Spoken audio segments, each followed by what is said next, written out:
سڵاوتان لێبێ بینەرانی عزیز و خۆشەویست لە یەکێک لە بەنزینخانەکانم لە نۆرەی شوفێران وەستاومەوەی دەبینن ئەوە نۆرەگرتنی بەشێک لە شوفێرانی شاری هەولێرە بۆ ئەوەی بەنزینی 750 دیناریان پاش چەندین ڕاوەستان و بێزاربوون لە خۆیان وەربگرن. زا من دەسمە لای بەشێک لە شوفێران و لێیان دەپرسم ئەرێ هەر بەڕاست لۆ لە هەرێمی کوردستان بەنزینی حکومی بە 750 بۆچی لە شارەکانی ناوەڕاست و خواروی عراق بە 450 باشە ئەی لەسەر بازرگانانی هەرێمی کوردستانیش پێویست نییە هاوکاری شوفێران بن ڕەچاوی بارودۆخی داراییان بکەن چەندێک گرینگە بازرگانانی هەرێمی کوردستانیش دۆخەکە نەقۆزنەوە بنزین گران نەکەن لەسەر شوفێران ئێوە لەگەڵمان نابن من سەرنجی بەشێ لە شوفێران وەردەگرم. سلام علیکم مادی نەبی وەزعت کووە چەند لە سڕێی یەک سەعاتە بێزار نەبووی بنزینتان بە 750 پێ دەدرێ لە هەفتە چ چەند ڕۆژ وەردەگرن؟ وڵای ئاە سەز گوتیان هەفتەی دوو جارە بەو کوبوونە ئێستا کەش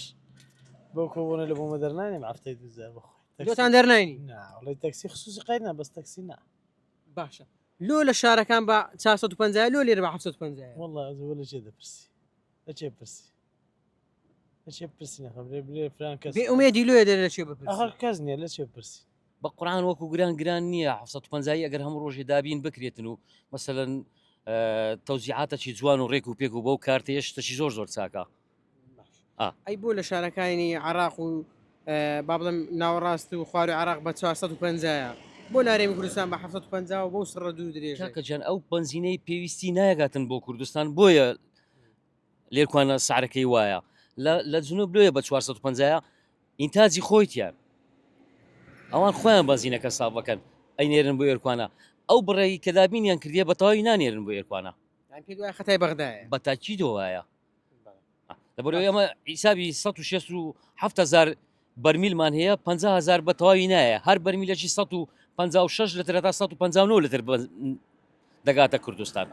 چەند دەبی لە سڕێ ڕاوەستای بە قورآن تقریبا 45 دقه تا 50 دقه دەبی ڕاوەستایمە تااقەت پڕچێن نییە بە قورآن ئیدی چ بکەینەوە وەزعەکە ئەو هایە و خوا لەبەوەمان چاو بکە. کە شوفێ ئێستا بۆ ئێوە شوفێری تەکسین سەرنشین هەڵدەگرن نرخەتان گران نەکردیا بەخوای نرخمان گران نەکردێ بەڵام کێشەمان زۆر لۆ دروست بە لە بەرەوەی بنزینەکە گرانە هاوڵاتیش بەو سعرەیە کە دەبینی جاری وایە پێی دەری پێی زۆرە یکاکە لەولایش بنزینەکە گرانە و بەدەست ناکەوی یعنی تێک ناکاتەوە بەڕاستی کەمتر ناسوڕێنەوە بنزین سەر بەتاچید وایە تو دەگە سیارێ ڕانەگری لە بۆ دەرناچی بە سێ ڕۆژی چلتری وەردەگری بۆ دەرناچی ناوەڵڵە بنزینی ئەهلیش نەمایە برێ وڵی دەیدەی سعرەکی مناسبەتی دەکەی و لەگەری دەردەچی بە قورآن بنزین برێن وەسعی کووە ئەو بە کارتە ئەو کارتە لۆمە دەرناینیتن لەبەرەوە دەرنانی ئەمە تەکسینە ناکرێ ئەمە هەفتەی جارێک دوو جاری بنزین وەرگین ئەمە تا سێ جاری لۆمە ئەو ئەگەر دەربچیتن وەکو قسووسەکانی نە باشە ئەدی ئەو کەسێک کە لە مارە چار سیاری هەیە سێ هەیە بەو کارتە یەک جار بنزینەکەی تێکە لۆویش نابیتن لۆ قسووسەکان حلەکەی ئەوەیە بکرێتە کۆبوون زۆر باشترە ئێستا باشە بەخوای جارن ئەلێرە خەری خۆی تێدەکوتا سعات دوونی و لەو بنزیخانەی بووینە ئەو بنزیخانە بنزینەکەی باشە حکومیەکان بەحام باشن لەبەرەوەی ئەوان کولە مەسفای دەینن ختمی پێوێ مۆرەکەی پێوێ کەس دەستکاری ناکە یەکسەر دێ بەتار دەکا ئەویان زۆر باشە باشە بۆچی لێرە بە 750 بەدەست ناکەوی لە شارەکانی ناوەڕاست و خواروی عراق بە 450 کەس نیە تێکە بە قورآن ڕاست دەکەی وەیە ئیشاڵە باش دەبیتن خۆش نییە ئەو بەزمە بەڕاستی باسە بەسەبەر بچینێ پێش ئەمە یەک دوو پرسیاری دیکەشم هەیە چەند پێویستە بازرگانەکانیش بە تایبەتی بازرگانەکانی هەرێمی کوردستان ئەوانەی کە بنزینی دەکڕن و دەفرۆشن ڕەچاوی شوفێران بکەن ڕەچاوی هاوڵاتیان بکەن ئیسیغلالی وەزعەکەینەکان ڕاست دەکەی قسەکە زۆر تەواوە ئەوان کە سەرۆکی حکوومەت ئەو بڕیاریدا ئەوان هەموو قەتعەکەیان ئەوە کردو نۆرمالمان نییە سوپەرمان نییە معەسەنمان نییە لەوەی غەرەتن حلەکەی ئەوها باشترە ئێستا 22 بنزیخانە تەوزیع دەکا جاران سوور بنزیخانە تەوزیعی دەکرد ئەو قەرەبارغی نەبوو ئێستا قەرەبارغیکە بنزیخانەکەش کەمە زیاد بکرێ باشتر دەبیتن بەڕاستی بەنزخانەی وەکو بەنزخانەی ئاهلیەکە ئەمن تێناکەم لەوێندەر لەبەرەوەی لۆمە دەرناینی ئەوە یەک کوالەتی بنزینەکەشان باش نییە باش نییە کوالێتی. نەخێر بنزیخانەکان ئاهلیەکان کوالێتیان باش نییە بەس حکومیەکە کێشەی نییە ئەو باشە زۆر باشرە 3 ساعت ڕاستە دوسێ ساعتە لە خۆت بێزار نەبووی کورە بەرەوە نا ئارە خێراتی بەرەوەڵا بێزابینە لە بنی دنیا شات مێکوانە باشە پێدانی بنزین بە شوفێران بۆ نەوعی دەبی ناوەڵەها نافی ناوەڵەوە زانی نابەخ نابی سار باژێ هاوڕات نازەم لە بنزین بەرش ناکە کاک باشە لۆ بنزین لێرە بە 750 لە شارەکانی عراق بە 450 وەڵا نازەم لێپانەوە هاندێکی دێ کاکەەوە زمیان دروستکە دیە پێسی کاکە ئارەوەڵ پێویست نی گۆشت 450 بەرەوەڵە عزەکەی نارەوەڵە هەوە زعتەمەشای دەستبێنەوە لە سڕ ڕاوستین تقریبان چەند دەبی لە سڕێ ڕاوەستای ساعتێک دەبیت ساعتێک دەبی بڵێ تااقەت پڕچێن نییە بەرە وەڵا گەرمایە هیلاک دەبیت جامی قەپا دەکەیت دەبرجێ جامی دەکەیتەوە بای گەرمای دەرێ کوشکت دەکاتەوە باش نرخی بنزین چەندە ئەمڕۆ 750 لێرە حکومیە تەوزیع دەکرێتن کوالێتەکە چۆنە وەڵاهی تێسە تێم نەکردێەوە دەست بە سڕی شان تێم نەکردێ باشە دەکرێت ینی بڵێم لە هەرێمی کوردستان بنزین بە 750 بە کۆبۆن کەچی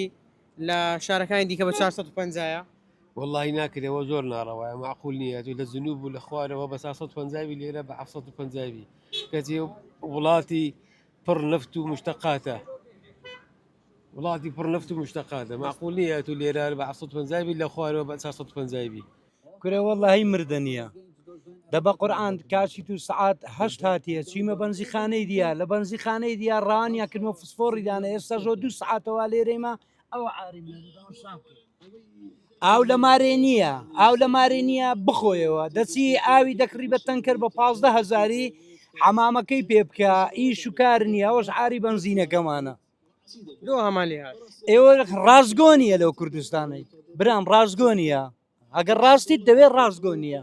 هەمووی فرتوفێر و گەندەڵە چیان دەست برن دەکاتێری ئەم باشم لەوی گەندەڵترە لێرە بە کۆبوون ئافتەی ڕۆژە یان دوو ڕۆژوە دەگری بە 450 ئەوە پێ ئەوە هەوی ئەوە کەمان پێ ئی نفتی ئەو علاسەزی غازیان نفتەکەشم وەرنەگرت ئەبەوەی پارەی نفتیشمدا سما بۆ قورآانی نفتەکەشم وەرنەگرت چوم لۆ نفتی دەرە نفتی سبابە ئەوەی دستانەکەی دیکەیە نفتمان نەژدی تێ نازم چنەوەکە لۆ لێرە بنزینەوە هەیە لۆ لە شارەکان بە 450 کەس نیە تێشکە ئێکاکە لەوێ ڕازگۆ هەیە کەمەک دزی هەیە لێ بەس لێرە زۆر دزی هەیە ڕازگۆ نیە لێرانە دەوە گەیشتی ئەو تەمەنەی فەرمە 1000 نەخۆشیمان لێ خڕبییتەوە بەخوای چت پێ دەرێ ما منداری دوونینە بمان بینە باشە وردە وردە دەچینە پێش بەس ینی چەند ئەوەی کە زۆر گرینگە لە بۆ ئێوەی تەکسی ناکرێت ئێوە جیا بکرێنەوە جیاوازی هەبی لەگەڵ شوفێری دیکەەوە جیا کراینەوە علاساس ئەوە با ئەوەیە بە هەویەی نفتیە بە کۆبۆ نەچیەوە ئەوە جویا کراینەوە 3 ساعتە لە سڕێمە دەخۆت بێزار نەبووی کورە بەدیکۆ ئێستا سەختمات تەخواری و ئەم قەرم بیتە ئاو لێرە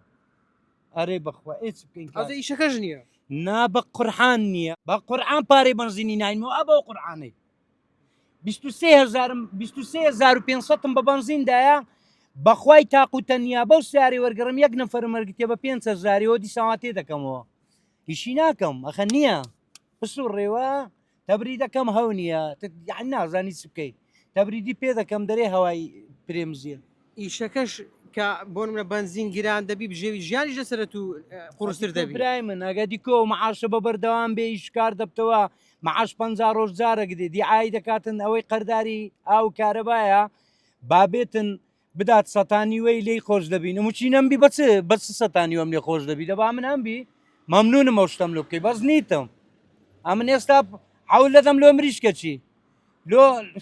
لۆ 2 کیلۆ تەماتەی نییە ئیشکار نییە برای من کۆبۆنی بنزینە بەڵێ ئەوە لۆ غازی و نفتیان دروست کرد بەڵێ بۆی بنزینی بەڵێ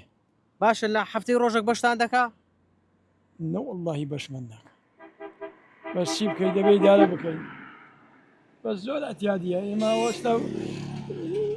بە 1-2 ساعت وەرەگرین بە 2 ساعت بە 1-2 ساعت وەرەگرین و هیچ کێشەمان نییە لە خۆتان بێزار نەبوو بەرە بێزاری چی وەڵا ڕەبی خوددا بمان باتە بخات لە بێزاریان وا ئەرێ دەرێ بخ خوا سەلامەتت کە تیاڕەبی خۆش بیاڕێ فەرموو بڕۆ سڕەکەت با ئەوە نەبی ینی خەڵک بەم بار و دۆخەوەی کە دەیبینێ خەڵک دوعا لە خۆی دەکات دەڵێ دوعای خراپە من بەو دوعایانە ناڵێم ئامین ئینشاڵڵا خەڵکی یاریمی کوردستان هەرساغ و سەلامەت دەبن بەڵام خەڵک بێزار بووە ینی سعاتێک دو سعاتەت لە سڕێ ڕابوەستە بۆ گەرمایەی دوایش هەفتەی ڕۆژێک بەنزینت پێ بدرێ چۆن لە خۆی بێزار نابی ئەنی بەشێک لە خەڵکی ئەوەندە بێزارن تەنانەت دڵکا کە هەر قسەش ناکەی لێمان گەڕێ لۆ جیاوازی هەبیلارێمی کوردستان بنزین بە 750 هەفتەی ڕۆژێک دوو ڕۆژ پێتان بە شوفێران بدرێ لە شارەکانی ناوەڕاست و خوار و عراقیش بە 150 ئەوە لە حکومیەکەی لە هەلیەکەش نرخەکەی زیاتر و زۆرترە باش ئەمە زۆرێکی دیکەی لە بارگرانی لەسەر هاوڵاتیانی هەرێمی کوردستان بۆیە پێویستە لەسەر حکوومەت ئاین نرخەکە زیاتر و زۆرتر هەرزان بکاتن ینی نەک 750 هاوشانی شارەکانی عراق بە 450 بە شوفێران بدرێتن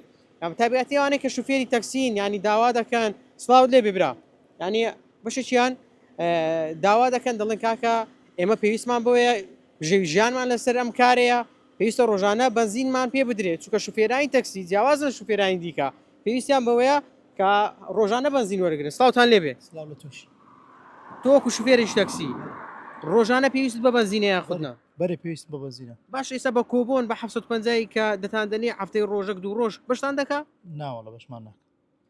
بەشمان ناکە نرخەکەش جیاوازی هەیە لێرە بە 750 لە خوارێ بە 450 بەرێ چەند ئەو جیاوازیەش ینی بارگرانی لە بۆنگۆ ینی پارێکی زۆرتان دەڕاستی بارگرانیە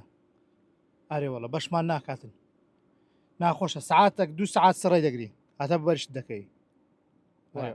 ینی ناشتوانن کرێ لەسەر خەڵکی گران بکەن لە بۆی سوار نابی خەرکی کە سوار نابی حەز دەکەی ببرێت چەند سوار نابی کابرا هەر سعری خۆی سواری سیارەکەی دەبی هەروەشە دەسوڕێەوە نەفەر نییە ئارێوەڵە جاروێ دەسوڕێ و نەفەریش نییە داوای ئینگۆ لە حکوومەتیە وڵە داواکاریمانەوەی بنزینەکەمان لە هەرزانکە هەرزان کری بەری باش بەشک لەو بنزیخانانەی ئەهلین ئەو بنزینەی کە دەفرۆشن نۆرماڵ ئایا کوالیتەکەی باشە کوالەتەکەی زبرە کوالەتەکەی چ نییە هێشتا حکومیەکە باشترە ئارێوەڵە ئەگەر باش باە ئەم لە ئەوەی تێم دەکرد باشە چەند گرینگە بازرگانانی ڕازگۆ بن لەگەڵ میلەتی کاکە بنزینی خراپ مەدە بەش وڵا بنزینەکە خراپە ئارێوەڵا بەنزەکە خراپام کە ئەوەی سوپەری ئێرە نۆرمالی بەغدایە سوپەری ئێرە نۆرمالی بەغدایە ئەو هاالێ بە باشە لولێ بە 450 لولێ بە 750 ئەو جەوە حکومەت دەزانێت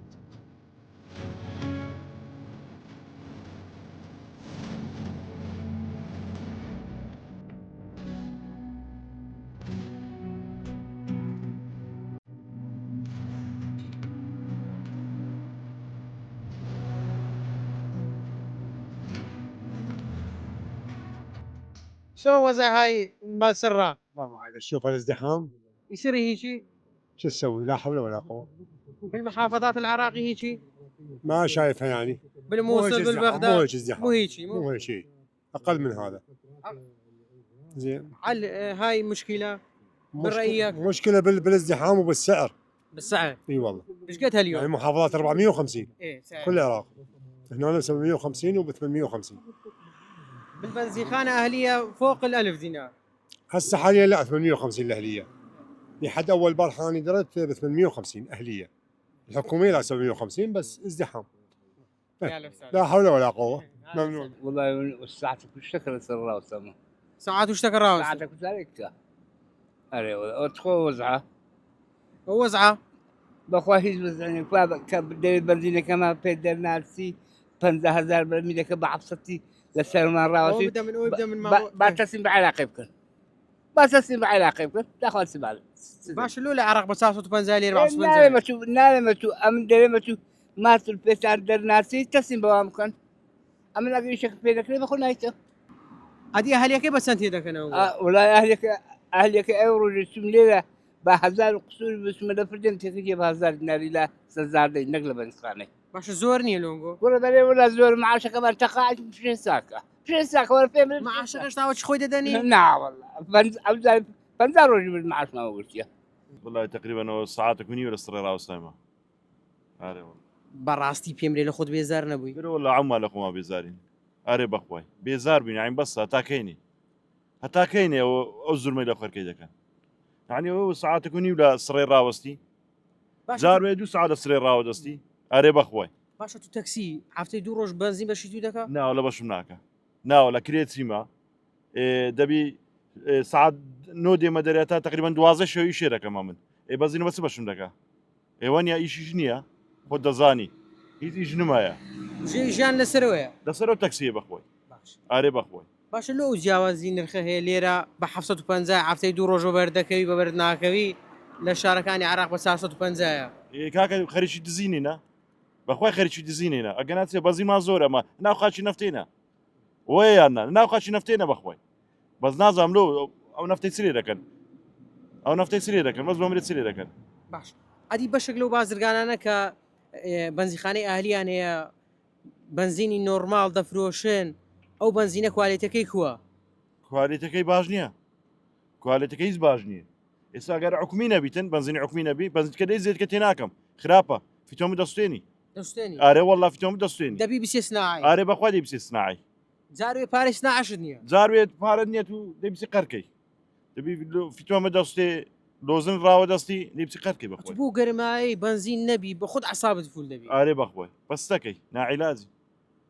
ستەکەی باشە دەبی میلەت بەو شێوازە ناو لە نابی دەکرێ بەو شێوازەی بنزین لۆ شوفێران دابین کرێ ناوە لە نابی بکەنە کاکە بکەنە کۆبۆن و تەکسی جویاسکەنەوەگە قسووسی بکەنەوە کۆبۆن و تاو بنزینەکەش بڕە کارزان کرد باشە تو حەق خۆت نیەم ڕۆژە بنزینی وەگری بەدیاق خۆت ئەم ڕۆژی بنزینی وەگری سوکە ناخاچی نفتەی دەبەوە دەی وەگری بەخۆی بەس نازام چرێ دەکەنەوە نفتە چی لێ دێ ئەو بنزینە چی لێ دێ نازام لەسەر چێن دەر دۆخی بنزین بە تایبەتی بۆ ئەوی شوفێرانی تەکسی چۆنە وەڵی لەو کاتەدا زۆر باش نییە بەڕاستی و داواکاریشین بەڕاستی حسەی تەکسی جوایسکەنەوە بەڕاستی ساق تەکسی مەغدورن ساق تەکسی ناتوانن وەکو پێویست کاسبی خۆیان پێ بکرێ و بەڕاستی حەقی وایە مەجموعە بەنزیخانێک لە شاری هەولێر دیاری بکرێت بۆ ئەوەی گرفتی ژیانی ساق تەکسی چارەسەر بکرێت باشە لۆ بنزین لێرە بە 750 لۆ لەولای بە 450 وڵای ئەجا ئەوەش دەگەڕێتەوە سەرەوەی لە حکوومەتی عێراقی لەوێ بە 450 دابین دەکات بۆ هاوڵاتی خۆی لێرانش بە 750 دابین دەکات بە هاوڵاتی پێویست نیە گۆش بە 450 بەرێ وەڵا ئێمەش هاوڵاتین و هاوڵاتی عێراقین و پێی عێراق و کوردستان پێویستە ئێمەش هەمان ئەوەمان هەبێت بە هەمان نرخەمان هەبێت ئەو بنزینەی کە لە بنزیخانە ئەهلیەکان تێی دەکەن کوالیتەکەی باشە وڵای ئەمن وەکو خۆم هیچ کاتێک ئامادە نەبووین بە تی بکەم و تێشی ناکەم هەر ڕاوەستاوم سڕم گرتووە جا 2 سعات بێ 3 سعات بێ بیرم لەوە نەکردوەوە لە دەرەوە تی بکەم ئەگەر سیارەکەم ڕاگرێ ئیشم نەکردێ لەبەرچێ لەبەرەوەی ئەم پێم باش بوو ئەم بنزینەم پێ باشە بنزینە 750 بەڕاستی کوالیتەکەی باشە و هەمیش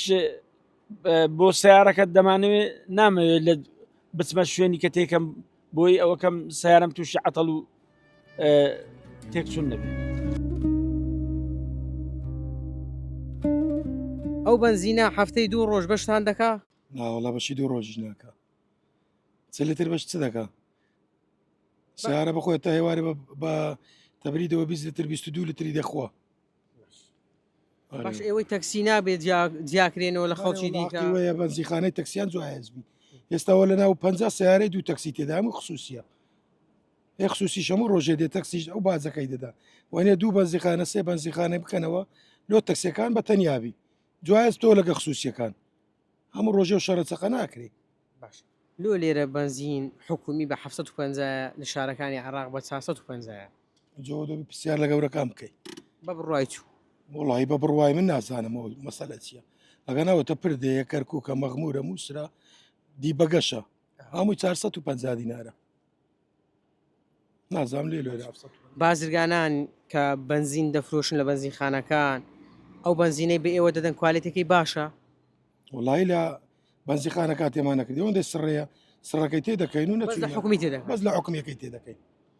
ناوەڵە لە توجاریمان تێ نەکردووە ئەمە بە ئاواتین حکوومەتێکی خۆمانی تر ئەوە حکوومەتەکەی خۆمانە دەبینی کووە باوات بحكومەتی خۆتەبی ئارێوەڵە بە ئاوات حکوومەتی خۆمە بێ حکوومەتی خۆشم ئەوها تێرما خوارد حتا قرقزۆکمە یعنی ئێستا لە خۆت بێزاری لێ وا دەرێ وڵی وەکو بنزین تەکسیارێ وڵە بە زووچیت کە ژیان خۆش عیبی نییە بەڵام ینی مەبەستم لە دۆخەکەی بێزاری لە دۆخی بنزین بەو شێوازە بنزینی بێزارین بەڕاستی ینی بەخەت ئەگە ناخۆ خۆشە کوردستانش خۆشمان هەیە بەس ئەو بنزینە قەیرانە بنزی ئەجەیان نفتە ئێستاکەەوە نفتەکە بابێتە سەرستانش ئاینە هەماش سڕی نفتیش دێتن کەواتە ئەتو یان بنزینە یان نفتە یان غازە یان غازە ناو ناو قەیرانێک دروست دەبیتر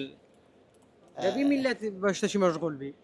ئەوە مشغولکردنە ئاخۆ خۆ نەدە شتێ وڵای ئەزە کۆمپانیایە خۆ حکوومەتیش نییە ئاگادار بە لەدەست حکوومەتیش نمایە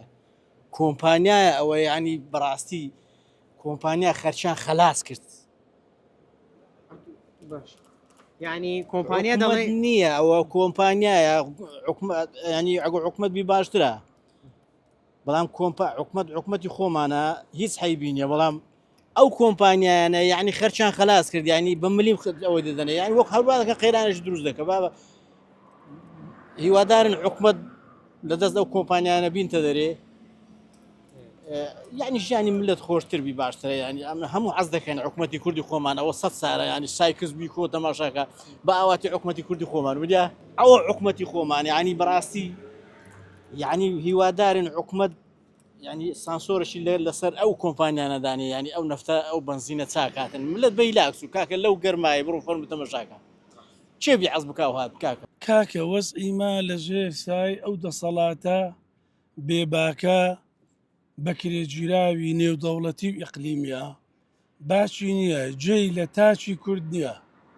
چ ڕەزالەتێک دەچێشی بەدەست نەوت و زیادکردنی قاتی کارەبا ئاو جێی لێ نییە چی بەسەر دێ بە پێڵاوێکی لاستیقی پیس هاتوویتەوە ئێستا خاوەن ملیارەها دۆلاری خۆم من یەک لەو پێشمەرگە دێرینانم بەڕاستیت پێ برێم شەرمەزاری ئەو ملەتەین کە ئێمە کردومانە بۆ کۆمەڵک دز و جەردە وا دەیخۆن کەتینە سەر وەکو کەلاکەکی لێ هاتیە ئەو ملەتە چەساوە و ماڵوێرانە کەتیتە بندستی 100 خۆسکە بە دوژمنەکانمان ئیتر ئەوەی ئەوانە بە خەرچی دەکەن کەس دەیکردە هیچ دوژمنەك نەکردە چاو لۆ لێرە بنزین بە 750 لۆ لە شارەکانی دیکەی عراق و لە شارەکانی ناوەڕاست خوار عراق بە 150 جەکاکە ئەوە دەبی لەوان بپرسین ئێستاوە داوا دەکا لەو 50 زیادەی لێ بکەنە 150 ئەوەندە لە بۆی بەشمان ناکات دیارە لۆمان دەکاتەوە 250 دینار ئەوە ئەخلاقەکەیتیان ئەوە درۆ دەلەسەی هەرچی دەرن درۆ دەردەچی متمانە بەوانە ناکرێ ئیلا دەبی لیان ڕاپەڕی هیچ مەجای تێدانە خدا دەزانی مەجای تێدانە ئیلا دەبی لیان ڕاپەڕی باش ئەوان دەڵێ خەڵک متمانە بێمە بەخشیوە متمانە بە تەزویر ئەمە لە بن دیوارەکان کارتی دەنگدانوە هەمووی لە عوشەی مەکتەبەکان لە دەرەوەی مەکتەبەکان لە ژێرسایی دەسەڵات و دام و دەستگاکانی خۆیان چیان بەسە و خەڵکەی نایە چاوەکەم خوای گەورە پشتیوان بێ ئەو ملەتە تۆزە غیرەتیابی بەس قبول نەکە بەسە بەڵای زان و خۆشەویستان چیرۆکە سەختەکانی هاوڵاتیانی هەرێمی کوردستان کۆتایی نایە ڕۆژێک هاوڵاتیانی هەرێمی کوردستان بەدەست قەیرانی غازۆ دەناڵێنن ڕۆژێکی دیکە وڵاتیانی هەرێمی کوردستان بەدەست قەیرانی نەوتۆ دەناڵێنن ڕۆژێکی دیکە وڵاتیانی هەرێمی کوردستان ئاوە بەدەست قەیرانی بەنزینەوە دەناڵێنن شوفێرانی هەرێمی کوردستان داوا دەکەن حکوومەت و لایەنە پەیوەندیدارەکان خەمێکی جددی لە هاوڵاتیان بخۆن ئەخە ناکرێ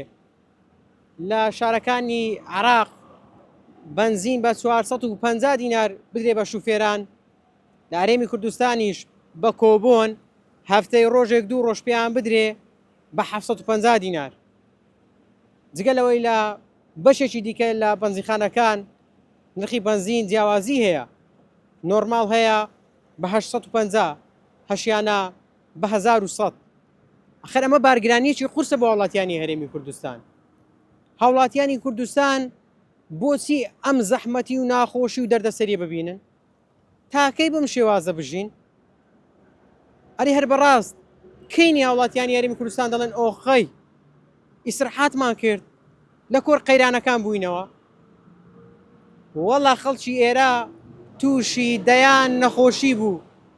تەنها لەبەرەوەی ڕۆژ دوای ڕۆژ قەیرانەکان ڕوو لە زیاد بوون دەکەن خەڵکی زیاتر و زۆرتر لە خۆی بێزار دەبێ و تەنانەت هەندێکیان ئەوەندە بێزار بوونە ئەوەندە بێهیوا بوونە لە حکوومەت دەڵێن کاکە وەڵە بە قسەی مە هیچ ناگۆڕێ لێمان گەڕێ ئەوەی لە دری خۆمانە بە هەر لە دری خۆمان ببینێ تا پرۆگرامێکی دیکە بەخوای گەورەتان دەسپێرم نیشتیمان هەر ئاوەدان بێ و خواتان لەگەڵ